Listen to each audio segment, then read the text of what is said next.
Game 3 of the North Division semifinals between Syracuse and Rochester went just about how you'd expect an elimination game to go. The Amerks came out ready to play and ready to fight. A lot of it. They fought often and they ended up knocking out the crunch. Day 2 of tournament play here at Oak Hill, and it's still the same difficult golf course that it was on day 1. If you're under par, consider yourself lucky at this point, and if you're over par, it's not really a terrible thing because you're probably still within striking distance. They were down 5-4. I was prepared to come in and try to help them get the win. Apparently they don't need my help, so I'll leave it to the pros. Back to you guys.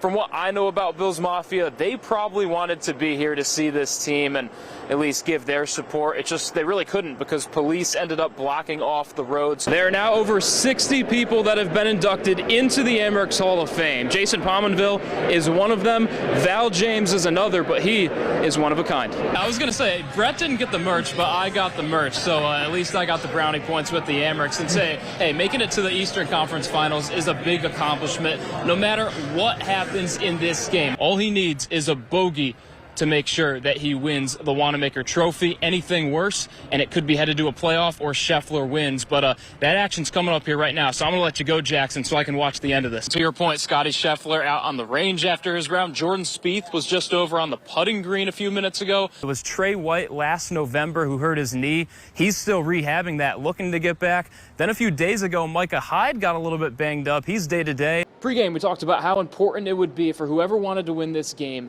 to score first. We waited some more until about halfway through the second period. The Hershey Bears were the first team to do that, and the Amerks were never able to answer. And I promise you, this is the 2023 PGA Championship. Justin Rose and Adam Scott both off to 2-under starts. Trainer's mom and dad, I listen to adults in the room, if you know what I mean. Does he listen to adults? Was he telling the truth? Yeah, he's a wonderful young man. That's funny. I never read that interview with him, but that's who he is.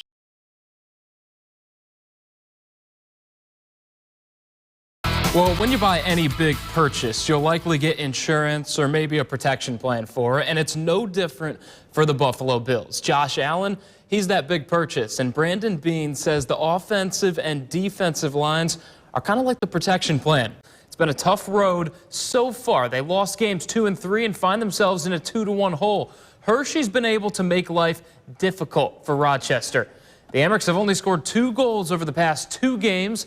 This was after they averaged almost 6 goals per game over their 7-game winning streak.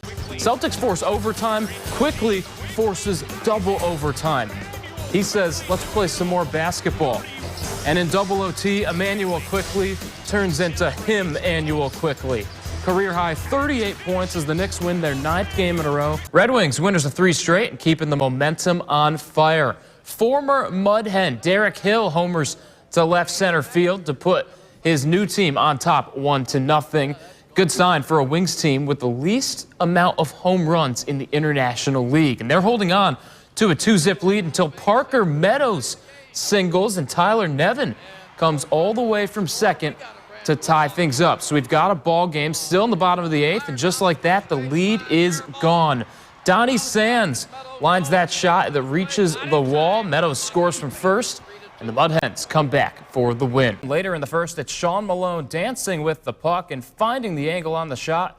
Amerks up a pair, and Malone wasn't finished. 2 minutes later, and he sneaks his way in as the Amerks play Uno reverse on what Cleveland did last night.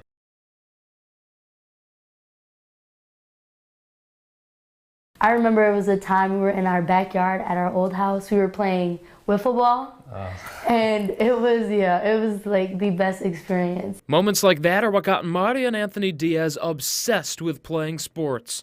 4 sports for Anthony, 6 sports for Marty. It's their lives. I feel like the best part is, playing with the people that I like and love. You don't have to do other things like, doing bad things out on the streets, but instead you're doing sports, doing something good for yourself. Even when you're on the right path, others might not be. And the Diaz family dealt with that in the worst way possible.